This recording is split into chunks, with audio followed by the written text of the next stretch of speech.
তো সাহাবীগণ বলছেন, আল্লাহর নবী, আমরা তো পাপের জন্য দোয়া করলে কবুল হবে না এটা তো বুঝি, সম্পর্ক ছিন্নের জন্য দোয়া করলে কবুল হবে না এটা তো বুঝি, তাড়াহুড়া কি জিনিস এটা তো বুঝতে পারলাম না আল্লাহ রসুল, তাড়াহুড়াটা একটু বলেন তো, তাড়াহুড়া কি?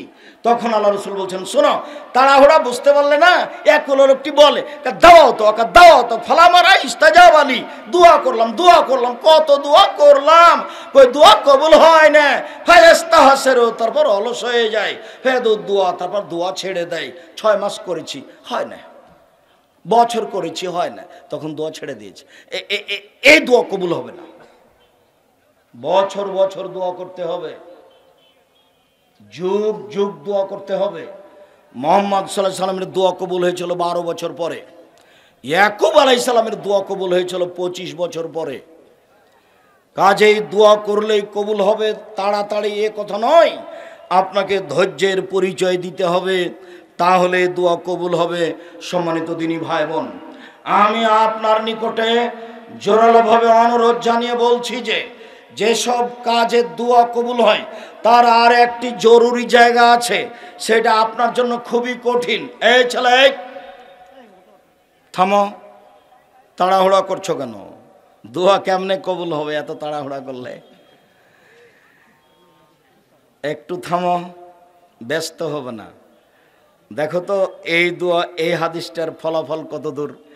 তোমরা তো মহিমগঞ্জ এলাকার মানুষ, তাড়াহুড়া তো আজকে করার কথা নয়। আমি যেদিন থেকে জান্নাতপুরে শিক্ষকতা করছি, 88 আগস্টের 20 তারিখ রোজ বুধবার বিকাল 3টা থেকে, 88 আগস্টের 20 তারিখ রোজ বুধবার বিকাল 3টা থেকে, তখন থেকে আমি মহিমগঞ্জের অবস্থা জানি যে তারা হাত তুলে দোয়া করে, এলাকায় কাউকে ঢুকতে দেয় না, যার কারণে আমরা এলাকায় ঢুকতে পারিনি।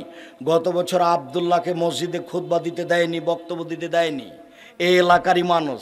ওকে যদি বলা যায় যে আবদুল্লাহর মতো একটা ছেলে আছে, আপনার আছে, আপনার বাপের আছে, আপনার বংশের আছে, আপনাকে আমি খাটো করতে চাইনি, আপনাকে হকটা বুঝাতে চাচ্ছি। আবদুল্লাহ খুতবা দিবে না তো দিবে কোথায়? আপনার বাড়িতে দিবে, আপনার ঘরে দিবে, আপনার মসজিদে দিবে। আপনি তাকে 14 বার বাপ বলবেন আর বলবেন যে আসো বেটা দোয়া খুতবা দাও তুমি। হিংসা কেন আপনার ভিতরে? হিংসা কেন? জাহান্নামে এত তাড়াতাড়ি যেতে চাচ্ছেন কেন? একবারে ভুলে যান, হাত তুলে দোয়া করতে শিখেন রাসূল সাল্লাল্লাহু আলাইহি ওয়াসাল্লামের পদ্ধতিতে। আমিও আপনাকে হাত তুলে দোয়া করার জন্য বলছি। রাসূল সাল্লাল্লাহু আলাইহি ওয়াসাল্লাম বলছেন, দাওয়াতুন লিআখিহি বিজাহরিল গায়বি মুস্তাজাবাতুন। একজন মানুষ যদি 8 থেকে দোয়া করে, আপনি যদি আমার জন্য দোয়া করেন বাড়ি থেকে, তাহলে আপনার দোয়া কবুল হবে বেশি বেশি। আল্লাহ নবী এই কথা বলছেন। এই কথা বলার পরে বলছেন, কুল্লামা দালে আখিহি বিখাইরিন, যখনই আপনি আমার জন্য কোনো ভালো দোয়া করবেন, তখন আপনার মাথার পাশে একজন ফেরেশতা আছে, আল মালাকু আল মুআক্কাল, আপনার মাথার পাশে আছে নির্ধারিত ফেরেশতা। আপনি যখন আমার জন্য দোয়া করবেন, আল্লাহ আব্দুর রাজ্জাক সাহেবকে বাঁচাও, রক্ষা করো, তার সম্মান বৃদ্ধি করে দাও, তখন ওই ফেরেশতা বলে আমিন, আল্লাহ এটা কবুল করো। তারপর আবার ফেরেশতা বলেন অলাকা বেমিসলিন, তুমি তার জন্য যা বললে তোমার জন্য তাই, তুমি তার জন্য যা বললে তোমার জন্য তাই, তুমি তার জন্য যা বললে তোমার জন্য তাই। এইবার আপনি তো আমার জন্য দোয়া করলেন, এবার আপনার জন্য কে দোয়া করছে বলেন তো? ফেরেশতা। এটা কি বুঝতে পেরেছেন? আপনি যদি আমার জন্য দোয়া করেন, তাহলে আপনার জন্য কে দোয়া করবে? ফেরেশতা। আর জন্য হিংসা করেন না কোনোদিন। হিংসা যদি থাকে আর আমি যদি বিপদে পড়ি, তাহলে আপনি বলবেন ঠিক হয়েছে, ঠিক হয়েছে, উচিত হয়েছে, উচিত হয়েছে। এই জন্য কোনোদিন হিংসা করিয়েন না। আপনি আমার দিনী ভাই, আপনি আমার দিনী বোন, আপনাকে আমি অনেক ভালোবাসি। আহাল পরিবার নিয়ে ভালোভাবে থাকেন। উপস্থিত বৈঠকের মুসলিম বোন, এ মেয়ে তুমি আবার কথা বলছো কেন? সম্মানিত দিনী বোন, 4টা কাজ করেন জান্নাত পেয়ে যাবেন, 4টা কাজ করেন জান্নাত পেয়ে যাবেন। 1 5 ওয়াক্ত সালাত, 2 রমজান মাসের সিয়াম, 3 স্বামীকে মেনে চলা, তিতা লাগলেও মিঠা লাগলেও, 4 জেনায় লিপ্ত হবেন না, জান্নাতের সব দরজা খোলা। সম্মানিত দিনী ভাই বোন, রাসূল সাল্লাল্লাহু আলাইহি ওয়াসাল্লাম বললেন, কেউ যদি মা চলার দোয়া করে, ইউনূসের দোয়া, যদি ইউনূস আলাইহিস সালামের দোয়াটা করে, লা ইলাহা ইল্লা আনতা সুবহানাকা ইন্নী কুনতু মিনাজ জালিমিন, তাহলে ও যেই বিষয়ে দোয়া করুক না কেন কবুল হয়ে যাবে। যেই বিষয়ে দোয়া করুক না কেন কবুল হয়ে যাবে। রাসূল সাল্লাল্লাহু আলাইহি ওয়াসাল্লাম বলছেন, খায়রুদ দুআয়ে দুআয়ামে আরাফা ওয়া খায়রু মা কুলতু আনা অল আম্বিয়া মিন কাবলি। সবচেয়ে উত্তম দোয়া আরাফার দিনের দোয়া, সবচেয়ে উত্তম দোয়া আরাফার দিনের দোয়া, সবচেয়ে উত্তম দোয়া যেটা আমি বলেছি, সবচেয়ে উত্তম দিয়ে যেটা সকল নবী বলেছেন, যা সকল নবী বলেছেন, যেটা আমি বলেছি, যেটা আরাফার মাঠের দোয়া, লা ইলাহা ইল্লাল্লাহু ওয়াহদাহু লা শারীকা লাহু লাহুল মুলকু ওয়া লাহুল হামদু ওয়া হুয়া আলা কুল্লি শাইইন কাদির। এটা হলো সবচেয়ে উত্তম দোয়া। সুবহানাল্লাহি ওয়া বিহামদিহি সুবহানাল্লাহিল আযীম, এটা হলো সবচেয়ে ভারী উত্তম তাসবিহ। সুবহানাল্লাহি ওয়া আলহামদুলিল্লাহি লা ইলাহা ইল্লাল্লাহু আল্লাহু আকবার, এটা হলো সবচেয়ে উত্তম তাসবিহ। একটু এবার সিরিয়াল দেন, এই ছেলে 2 মিনিট সিরিয়াল দাও তো। এক, জুমার দিন আসরের পরে দোয়া কবুল হয়। 2, রাতের 3 ভাগের 2 ভাগ পার হওয়ার পরে দোয়া কবুল হয়। 3, দুপুরে সূর্য ঢোলার সাথে সাথে দোয়া কবুল হয়। 4, রাত 12টার পরপরই সব দরজা খুলে দেওয়া হয়, দোয়া কবুল হয়। 5, আজান একামতের মাঝে দোয়া কবুল হয়। 6, রাতে ওযু করে ঘুমিয়ে রাতে উঠে দোয়া করলে দোয়া কবুল হয়। 7, ইসমে আজম পড়ে দোয়া করলে দোয়া কবুল হয়। সম্মানিত দিনী ভাই বোন, কবরের পাশে গিয়ে হাত তুলে দোয়া করবেন একাই। বাপ মায়ের জন্য, নিজের জন্য করবেন। দোয়াটা গিয়ে পড়বেন আগে, আসসালামু আলাইকুম আহলাদ দিয়ারে মিনাল মুমিনিনা ওয়াল মুসলিমিনা ওয়া ইন্না ইনশাআল্লাহু বিকুম লালাহিকুনা নাসআলুল্লাহ লানা ওয়া লাকুম আল আফিয়া। এটা বলবেন কবরের পাশে গিয়ে প্রথমে, এটা বলবেন না। কোনটা? আসসালামু আলাইকুম ইয়া আহলাল কুবুর ইয়াগফিরুল্লাহু লানা ওয়া আনতুম সালাফুনা ওয়া বিল আসরে। এই দোয়া চলবে না, আপনার হুজুরের দোয়া চলে না। যেটা বললাম এটা প্রথমে বলবেন, তারপরে হাত উঠাবেন, ইসমে আজম পড়বেন, তারপরে দুরুদ পড়বেন। তারপরে যদি দোয়া জানাজার না থাকে, খালি বলবেন আল্লাহ আমার বাপকে ক্ষমা করো, আল্লাহ তুমি আমার বাপকে ক্ষমা করো। 2 চোখের পানি ঝরঝর ঝরঝর করে ঝরবে আর বলবেন। ছেলে মেয়ের জন্য হাত তুলে দোয়া করবেন। ওই যে ওই যে ওই যে ওই যে ওই যে ওই যে ইব্রাহিম আলাইহিস সালাম তার স্ত্রীকে এবং তার দুধের বাচ্চাকে কাবা ঘরের পাশে রেখে দিলেন, কিছুই নাই। আগে আগে উনি হাঁটছেন, পিছনে পিছনে স্ত্রী হাঁটছেন। আর স্ত্রী বলছেন, আপনি কোথায় যাচ্ছেন? আমাদেরকে ছেড়ে যাচ্ছেন, এখানে যে কিছুই নাই খাওয়ার পান করার, আপনি কোথায় যাচ্ছেন? কথা বলে না স্বামী। নিরুপায় স্ত্রী বলছেন, আপনাকে কি আল্লাহ এভাবে চলে যেতে বলেছেন? হ্যাঁ, আমাকে এভাবে চলে যেতে বলেছেন। দিয়ে একটু আগে গিয়ে ইব্রাহিম আলাইহিস সালাম হাত তুলে দোয়া করছেন, আল্লাহ আমি আমার আহাল পরিবারকে রেখে দিলাম তোমার কাবা ঘরের পাশে, অথচ কাবা ঘর নেই, কিছুই নেই। তোমার কাবা ঘরের পাশে যেখানে ঘাস পাতা মানুষজন কিছুই নেই, তুমি দেখিও। এ দেখেন ছেলে মেয়ের জন্য হাত তুলে দোয়া, ছেলে মেয়ের জন্য হাত তুলে দোয়া করতে হয়। হজ করতে গিয়ে পরের 2 দিন পাথর নিক্ষেপ করার পরে হাত তুলে দোয়া করবেন। কবরের পাশে গিয়ে হাত তুলে দোয়া করবেন। বিপদে পড়ে হাত তুলে দোয়া করবেন। বিপদে পড়ে, যে একটু আগে বললাম না, একটা লোক বিপদে পড়ে হাত তুলে দোয়া করলো কিন্তু কবুল হলো না। কেন? হারাম খাদ্য ছিল সেই জন্য। বিপদে পড়ে হাত তুলে দোয়া করলে দোয়া কবুল হয়। বলে কেউ দোয়া চাইলেও দোয়া করলে কবুল হয়। তখন আবার মসজিদে দোয়া চেয়েছে, সবাই মিলে শুরু করে দিয়েছে। এটা আবার হবে না। মানুষের হিংসা খুব খারাপ জিনিস। আমি আপনাকে মহিমগঞ্জ চন্দন পাটের কথা বলি। আমার ওখানে এক নিজ খালাতো ভাই আমার এখানে এসেছেন, ওনাদের মসজিদে আমি খুতবা দিতে গেছিলাম আজ থেকে নিয়ে বছর 15-20 আগে। তো আমি বসে থাকলাম মিম্বারের পাশে, যখন সময় হলো খুতবার তখন ওই লোকটা লাফ দিয়ে উঠে গেল, দিয়ে খুতবা দিল, আমাকে বলল না। অথচ ও জানে যে আমি এই জন্য খুতবা দিতে এসেছি। আমার খালাতো ভাই, মানে আমার স্ত্রীর নিজ খালাতো ভাই, তাকে বলে রেখেছে 7-8 দিন থেকে। তার কত হিংসা, আল্লাহর হস্তে ওকে 24 বছর পড়তে হবে আমার কাছে।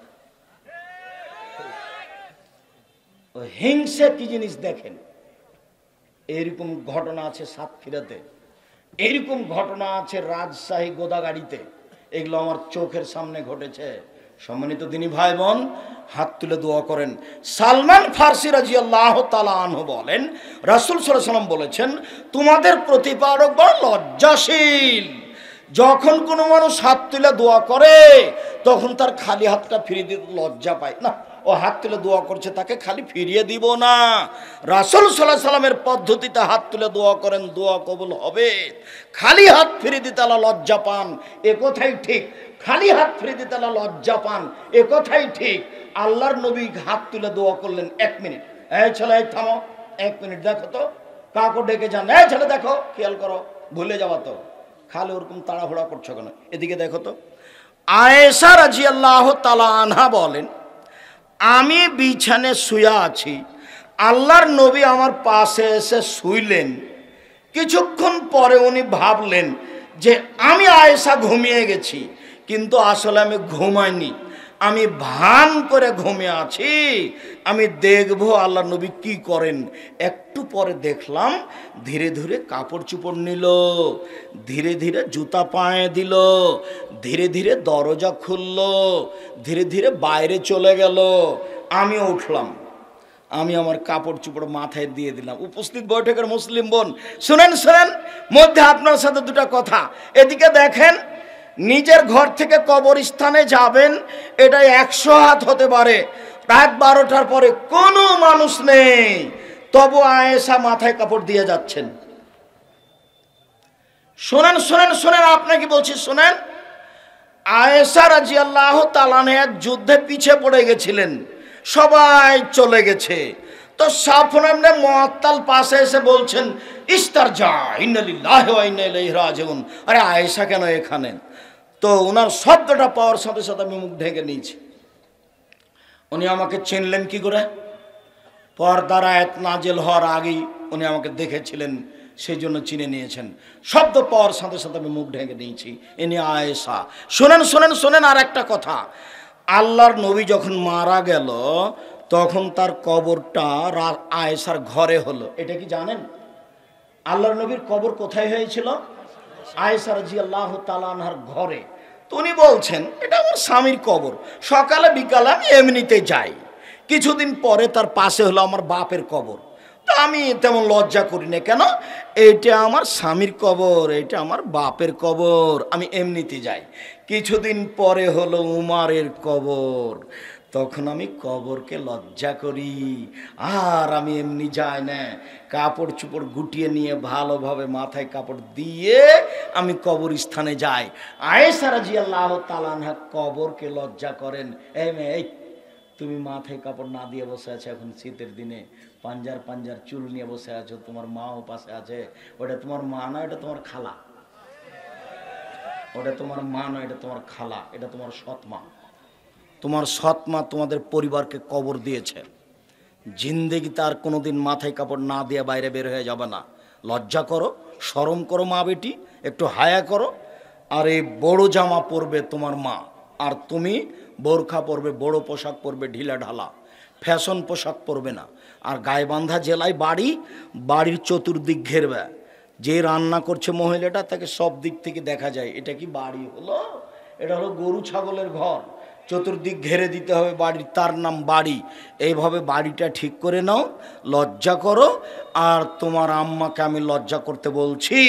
আল্লাহ নবী বলছেন, মহিলারা শয়তানের বেশ ধরে আসে, শয়তানের বেশ ধরে যায়, শয়তানের বেশ ধরে আসে, শয়তানের বেশ ধরে যায়।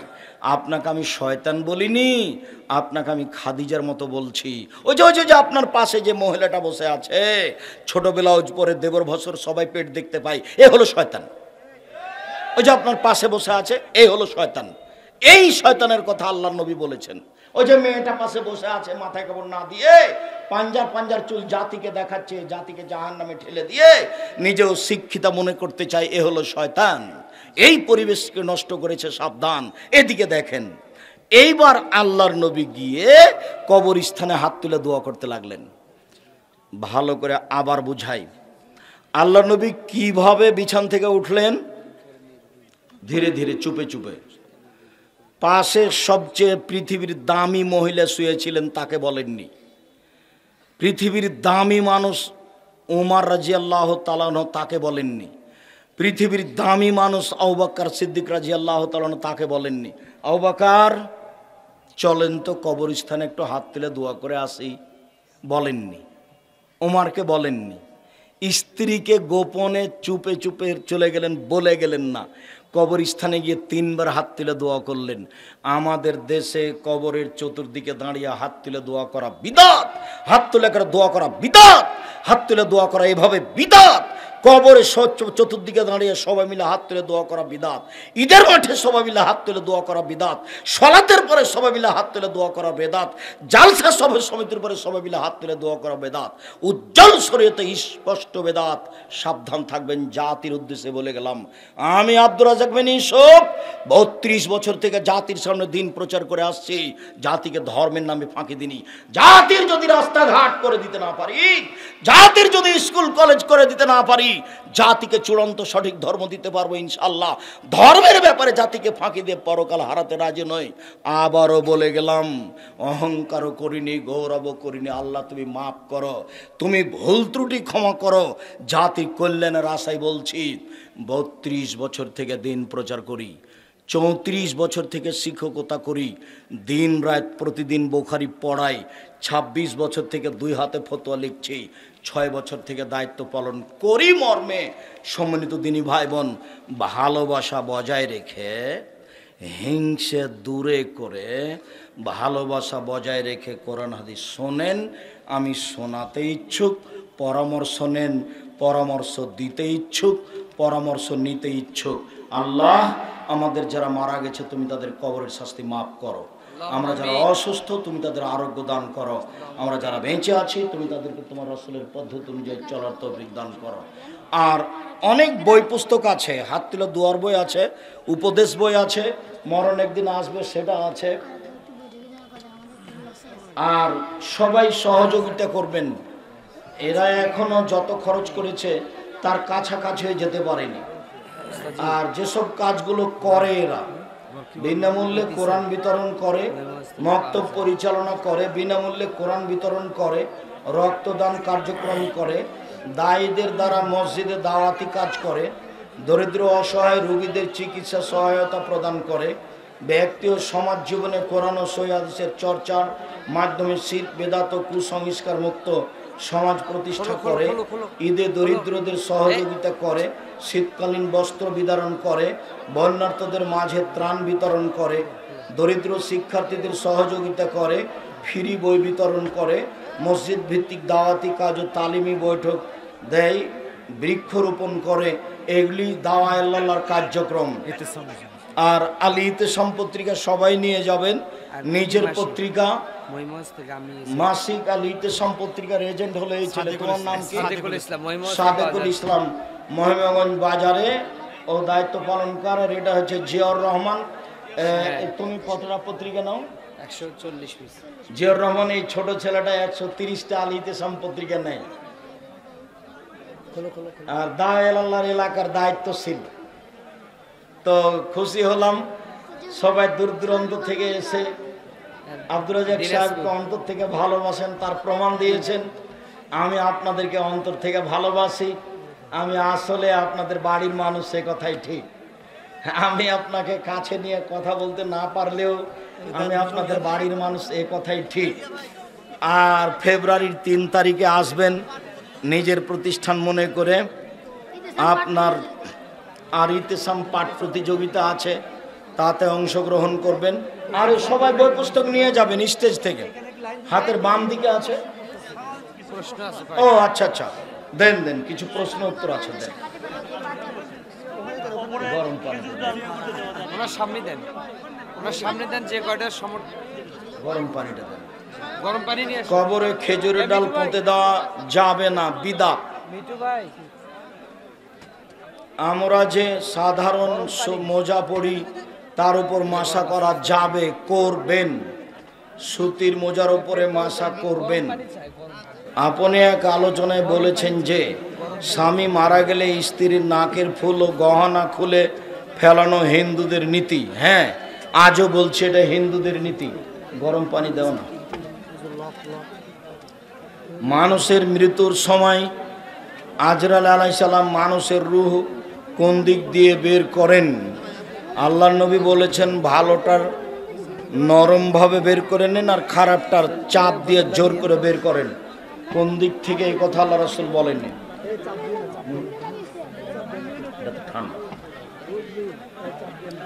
কুকুরের শরীরের সাথে ছোঁয়া লাগলে শরীর অপবিত্র হবে? জি না।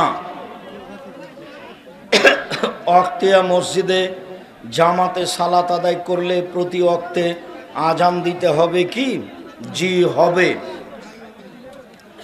নিজের সম্পদ রক্ষা করতে গিয়ে যদি কোনো ব্যক্তি মারামারিতে মারা যায়, তাহলে সে ব্যক্তি কোন হালাতে মারা যাবে? শহীদ হবে। ফরজ ওয়াক্ত হওয়ার পূর্বে অনেক মসজিদে আজান হয়, সময় হওয়ার পূর্বে আজান হলে আবার আজান দিতে হবে। নতুন পোশাক ধৌত না করে নামাজ হবে কি? হবে।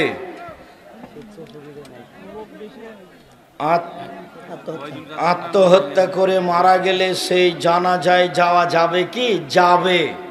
ও মোরতাদ নয়, মহাপাপী। কবরে মাটি দেওয়ার নিয়ম কি? দাঁড়ানো অবস্থায় খাবলে অঞ্জলিতে করে নিয়ে 3 অঞ্জলি দিবেন বিসমিল্লাহ বলে। মিনহা খালাকনাকুম ওয়া ফিহা নুঈদুকুম ওয়া মিনহা নুখরিজুকুম তারাতান উখরা বললে বিদআত হবে। মৃত্যু খবর কি মাইকে প্রচার করা যাবে? যাবে না। চিৎকার করে মাইকিং করা জাহেলিয়াত, এই জন্য নিষেধ। কবর কিভাবে খনন করতে হবে? একটু খোঁড়ার পরে একদিকে চলে যেতে হবে, লাহাত। যদি মাটি শক্ত হয় তাহলে, আর যদি শক্ত না হয় তাহলে সোজা। সবাই বই পুস্তক নিয়ে যাবেন, অন্তত মাসিক আল ইতেসাম পত্রিকা। যখন নিয়ে যাবেন তখন বলবেন ভাইজানের পত্রিকা নিয়ে যাচ্ছি, আমার নিজের ছেলের পত্রিকা নিয়ে যাচ্ছি, আমার গ্রামের ছেলের পত্রিকা নিয়ে যাচ্ছি। মহিলারা আমার দিনী বোন, শাশুড়ি সমতুল্য যারা মহিলারা, আপনারা মনে করবেন জামাইয়ের নিজের ছেলের হাতে পত্রিকা নিয়ে যাচ্ছি। আমার দিনী বোনেরা মনে করবেন ভাইজানের হাতের লেখা পত্রিকা নিয়ে যাচ্ছি। শান্তি পাবেন পড়ে, সম্মান করতে পারবেন। আমি ফজরের জামাতের হয়ে গেছে, সুন্নাত পড়ি নাই, জামাতের পরে সুন্নাত পড়েন। রক্ত দান করা যাবে কি? যাবে। যদি ডাক্তার বলে রক্ত ছাড়া মারা যাবে তাহলে যাবে। মুয়াজ্জিন সমিতির সাথে জড়িত লোন উঠায়, তার পিছনে সালাত পড়া যাবে? যাবে। তবে ওর নামাজ হবে না, আপনাদের হবে। আমাদের পার্শ্বের গ্রামে নেয়ামতপুর পীরে কেবলায় দাফন করা হয়, পরে লাশ আবার তুলে দাফন করা হয়। এগুলো শিরক, কাবিরা গুনাহ।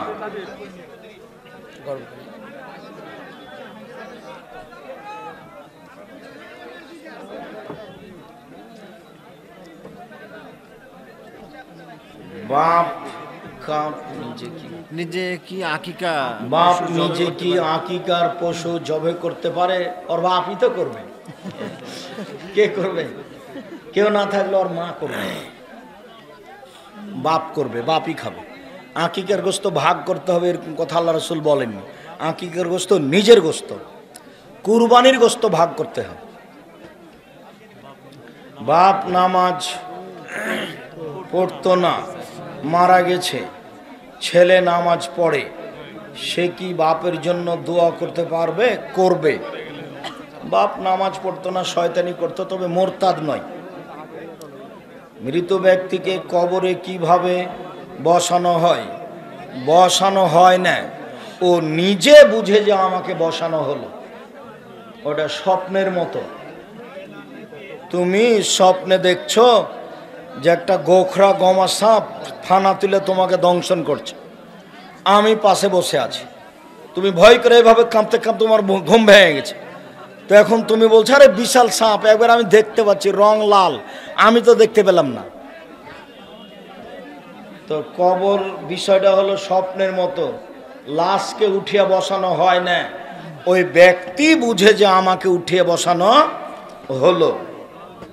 মুসাফির অবস্থায় তায়াম্মুম করে সালাত আদায় করা যাবে? জি যাবে, ওটাই সুন্নাত। কোরআনের শুধু বাংলা অর্থ পড়লে কি নেকি হবে? না, আগে কোরআন পড়তে হবে, বাংলা অর্থ থাক। কোরআন ভালো পড়তে পারে তবুও চেষ্টা পারে না, তবুও চেষ্টা করে।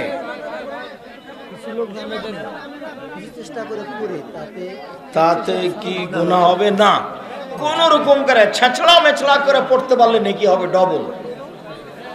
কোন রকম করে ছেঁচড়া মেছড়া করে পড়তে পারলে ডবল নেকি হবে, আর সুন্দর করে পড়তে পারলে এক নেকি হবে। কমে গেল নেকি। তবে যারা সুন্দর করে পড়তে পারে ওরা দামি ফেরেশতাদের সাথে থাকবে। কোরআনে কি মাখরাজ ব্যবহার জরুরি? কোরআনে মাখরাজের কথা আদেশ করেছে, অরাত্তিলিল কোরআন তারতিলা, সুন্দর করে স্পষ্ট করে ভালো করে পড়ো। বিদাতি মেয়েকে বিয়ে করা যাবে কি? হিন্দু না হলেই যাবে। মাঠের ইমাম তাবিজ বিক্রি করে, তার পিছনে নামাজ হবে না। মোবাইলে আমি প্রতিদিন ওয়াজ শুনি, তাতে কি নেকি হবে? হবে। এক রাকাত বেতের সালাত পড়ার নিয়ম কি? বাস আল্লাহ আকবার দাঁড়াবে, সানা পড়বে, সূরা ফাতিহা অন্য সূরা, রুকুতে যাওয়া, সিজদায় যাওয়া, উঠে আত্তাহিয়াত অন্য সব দোয়া পড়ে আসসালামু আলাইকুম, এ তো হয়ে গেল এক রেখাত। এক রেখাত আর 5 রেখাতের কোনো নিয়ম নাই, যেভাবে পার। 3 রেখাতের নিয়ম আছে, সবই একটা না, সবই একটা না। 1 রেখাত একটা না, 3 রেখাত একটা না, 5 রেখাত একটা না। 2 রেখাতে বসতে পাবে না। 3 রেখাতের পদ্ধতি হলো, প্রথম রাকাতে আলা, দ্বিতীয় রাকাতে কাফেরুন, তৃতীয় রাকাতে ইখলাস ফালাক নাস, 3টে। তাহাজ্জুদের সালাত পড়তে পড়তে যদি ফজরের আজান হয় তাহলে সালাত হবে, হোক। আজান হয়ে যাওয়ার পরে শেষ করবা বেতের, তারপরে সমস্যা নেই। ফজর পড়বো তো না, তখনই বাস সালাম ফিরে দিয়ে এখন 1 রেখাত বেতের পড়ে নিতে হবে। যা হয়েছে হয়েছে, 2 রেখাত হয়েছে, 4 রেখাত হয়েছে, এটা রাতের তাহাজ্জুদ হয়ে গেছে। আহলে হাদিস আন্দোলন ও জমিয়তে আহলে হাদিস সম্পর্কে আপনার পর্যবেক্ষণ কি? আমিরের বায়াত গ্রহণ করতে হবে কি? না, রাষ্ট্রীয় খলিফা হলে বায়াত করতে হয়, তাছাড়া বায়াত বিদআত। একামতের শব্দগুলো 2 বার করে বলার হাদিস গুলো কি সহি? না, 1 বার করে বলার গুলো সহি, 2 বার করে বলার গুলো জয়ীফ। একজন স্ত্রীর স্বামী মারা গেলে কতদিন পর্যন্ত বাড়ির বাইরে যেতে পারবে না? 4 মাস 10 দিন। জরুরি কারণে ডাক্তারের বাড়ি যাবে, ডাক্তারের কাছে। 4 মাস 10 দিন কোথাও যেতে পাবে না, সাজগোজ করতে পাবে না, গয়না পরতে পাবে না। ইয়াজুজ মাজুজ সম্পর্কে বলেন, সংসারে রহমত বরকত বাড়াতে করণীয় কি? জেনা থেকে বাঁচতে হবে। জেনা থাকলে ব্যবসা মায়ের খাবে, পাপ থাকলে ব্যবসা মায়ের খাবে। বাড়াতে হলে লাভ কম করতে হবে, সীমিত লাভ করতে হবে, মাল বেশি বিক্রি করতে হবে। কথা বোঝা গেল না? ফাঁকি ধোকা দিতে হবে না। অন্য দোকানে যে জিনিস বিক্রি করছে 15 টাকা দিয়ে, তুমি সেটা বিক্রি করবে 12 টাকা দিয়ে। ওর হয়েছে 5 টাকা লাভ, তোমার কত টাকা হবে? তাতে তোমার বরকত বেশি হবে। আর সন্ধ্যায় গিয়ে দেখা যাবে টাকা তার চেয়ে বেশি হয়ে গেছে।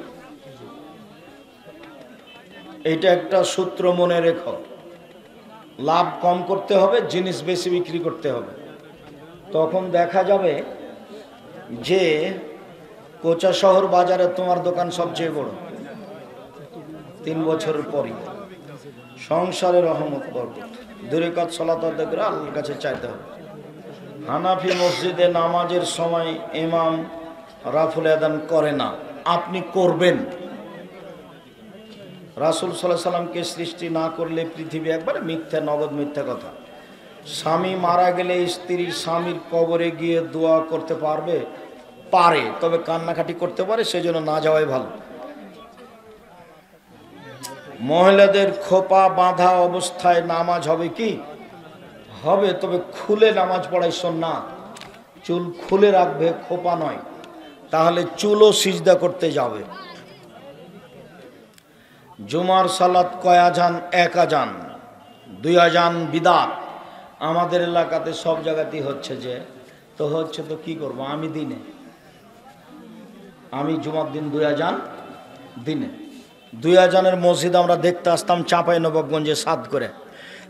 আর দূর থেকে তাকে বলতাম, এই যে এই সব আজান মসজিদে 2 বার আজান হয়, এভাবে বলতাম।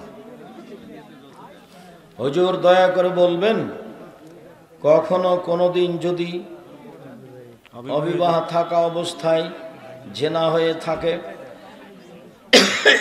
এই পাপ থেকে মুক্তি পেতে কান্নাকাটি করো, ক্ষমা চাও, ক্ষমা হবে ইনশাআল্লাহ। শায়েখ, আমি জীবনে আমার বাবা মাকে অনেক কষ্ট দিয়েছি, আর এই কষ্টের পাপ থেকে মুক্তির জন্য কি করতে পারি? বাপ বেঁচে তাহলে ক্ষমা নাও, আগে ক্ষমা নিবার রাতে গিয়ে পা ধরে ক্ষমা চাইবা, আব্বা ভুলে হয়ে গেছে, মাফ করেন, আমি আপনাকে সবচেয়ে সম্মান দেওয়ার চেষ্টা করব। সব একবারে বহে হারিয়ে যাক, তুমি তোমার বাপের সামনে মুখ জোরে কথা বলবে না। বউ গালি দিয়ে একাকার করে দেখ, বাড়ি ঘর জমি জায়গা চাকরি হারিয়ে যায়। তোমার স্ত্রী তোমাকে গালি দিতে দিতে দিতে তোমাকে একবারে ঘিরে পায়খানায় ফেলে দেখ, তবু তুমি মায়ের মুখের সামনে কথা বলবে না। আর বিদেশে যারা আছো তারা বইয়ের নামে অ্যাকাউন্ট খুলবে না। মায়ের সাথে রাগারাগি করে বইয়ের নামে অ্যাকাউন্ট খুলেছে, তো 6 বছর বাইরে ছিল, সব টাকা বইয়ের কাছে দিয়ে পাঠিয়েছে। ও আগের দিন যেদিন আসবে দেশে, আগের দিন টাকাটি নিয়ে পালিয়ে গেছে আর একজনের সাথে।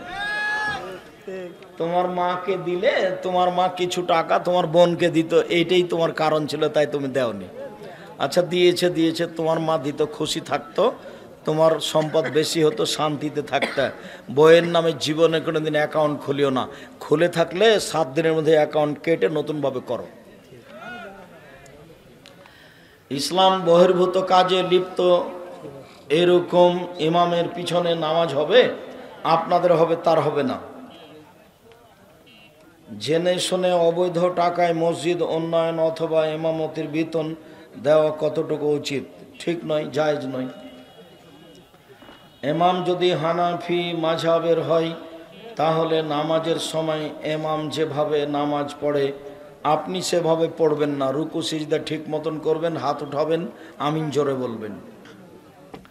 নামাজের ভিতরে ভুলে 2 সিজদার জায়গায় 3 সিজদা দিলে কি করতে হবে? সহ সিজদা করে নেবেন। আর যদি সিজদা একটাই হয় প্রমাণ, তাহলে ওই রাকাত বাতিল, আবার আরেক রাকাত পড়তে হবে। বিয়ের পর যদি ছেলে দায়ুস হয়ে যায়, তাহলে পিতার উপর কি সেই পাপের ভার আসবে? বিবাহ দিয়ে দিয়েছে, বাপের জিম্মেদারি শেষ। স্বামী যদি জেনায় লিপ্ত হয়, তাকে সঠিক পথে আনার উপায় কি? বারবার অনুনয় বিনয় করে বলতে থাকেন, হাত পা ধরে বলতে থাকেন, আর বলবেন যে জাহান্নাম অনিবার্য এভাবে থাকলে। আর রাতে উঠে কান্নাকাটি করবেন, আল্লাহ তুমি আমার স্বামীকে ফিরিয়ে দাও। এখনকার মহিলারা ভাসুর দেবরের সামনে পর্দা করতে চায় না। ভাসুর দেবরের সামনে পর্দা করতে হবে জরুরি। দেবরও দেবর, ভাসুরও দেবর। ওটা আমাদের দেশের ভাষায় বড়টা ভাসুর আর ছোটটা দেবর। আরবি ভাষাতে বড় দেবর, ছোট দেবর, সবাই দেবর। স্বামীর ভাইয়েরা সব দেবর। ভাসুরকে বলে বড় ভাই, দেবরকে বলে ছোট ভাই, তা বলুক। তাদের সামনে কান, গলা বা চুলের 1/3 বা পুরো চুল খোলা রাখে, জিনা হারাম, কাবিরা গুনাহ।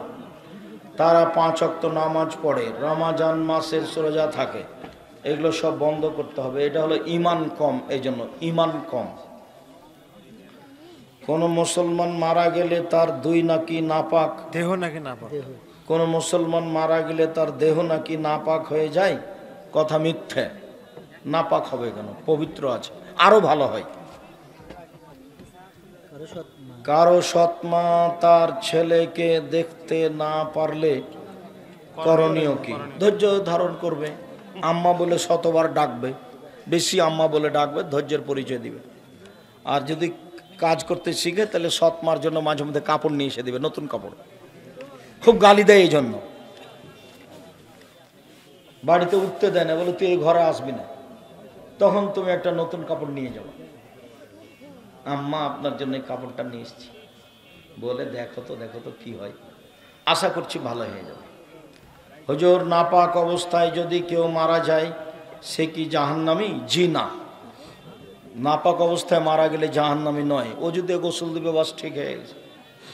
শায়েখ আপনি বলেছেন যে জুমার দিন মানুষ মারা গেলে সে ব্যক্তির কবরের আযাব হবে না। জি হ্যাঁ, ঠিক বলেছি, কিন্তু জুমার দিন যে অনেক বেনামাজি মুনাফিক মারা যায়, ভালোটা ভালো ধারণ করো, ঠেকাচ্ছ কেন? জুমার দিন হিন্দু মারা গেলে জান্নাতে যাবে? আল্লাহ নবী বলেছেন ভালো ধারণা করো। অনেক হয়ে গেছে, আর লাগবে না, ক্লান্তবোধ মনে করছি, কথা শেষ করলাম। শুকরিয়া, জাযাকুমুল্লাহ খায়র। আল্লাহ আমাদের যারা মারা গেছে তুমি তাদের কবরের শাস্তি মাফ করো।